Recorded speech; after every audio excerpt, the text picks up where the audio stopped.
Books. They're the things you look at that isn't the internet. Here's a book right here. And I want to talk about the books you're not allowed to read, because I come from, it's the generation where as soon as someone said you're not supposed to look at that, we would go find it. I know, because I had a screwdriver that opened that trunk that was filled with a lot of magazines with photographs in them. And my dad was freaked out about that whole thing. And then he sold a bunch of them to a friend of mine in college, so that was weird. So where are we? We are at A Seat at the Table Books in Elk Grove. I'm Shae, I'm the manager. And just for funsies, we kind of like to call this store the banned book store. We want you to see yourself in fiction and nonfiction, and we want you to be able to have access to communities who don't look like you, don't think like you, might experience a world that you've never experienced. And that's the really important power of books, and why books should not be banned, and why we're celebrating with all kinds of stories that tell the real story about what it feels like for this person to go through her life, or anyone else in our communities. It is actually a bridger. It helps us stay connected to learn about each other and see what it feels like to live in a different way. It's the way people become immortal in books. I love that. Yeah, if you want to really talk to someone from the past, that's it. And you could read it in their voice too, or you could read it in Patrick Stewart's voice.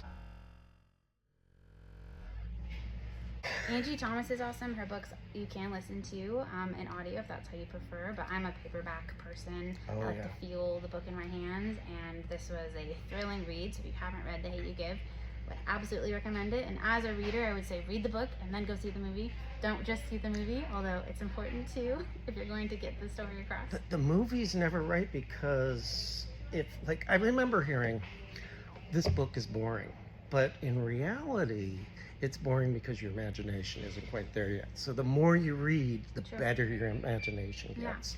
Yeah. And at A Seat at the Table Books, we have books for all readers and all things you can enjoy. The age of the reader, as in the protagonist of the book, doesn't mean you can't read older or younger. So this is a story about a girl in high school, but even adults can really enjoy the story.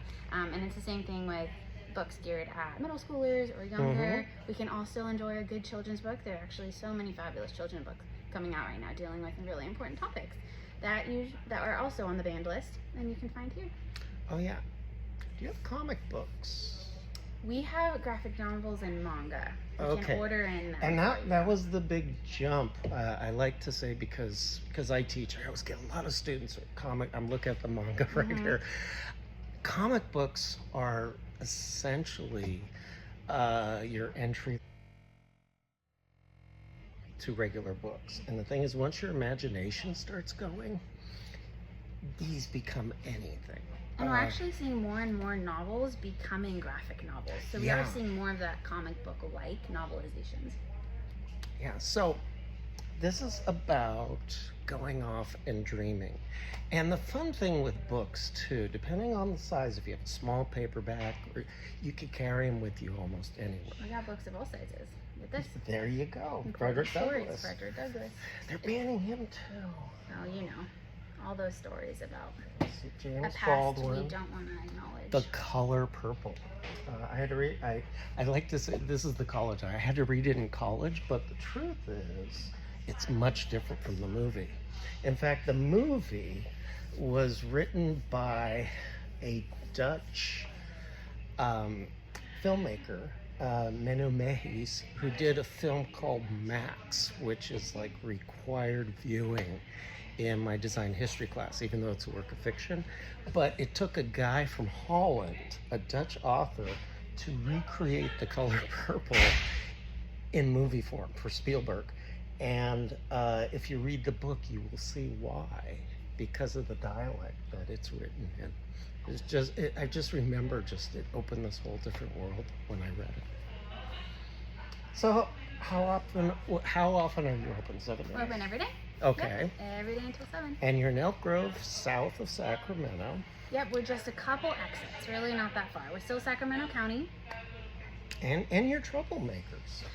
I've noticed that. So We're trying to have those conversations that are important to be having. yes, Yeah. and good food. I just had some snacks Yes, here. we have a cafe. Come by, get a coffee, get a pizza, come hang out with us. We have events almost every day. Open mic Okay. nights are first and third Fridays. Check them out. Where do we find you online? We have a website, a seat at the tablebooks.org. Okay, cool. Thank you. You're so welcome.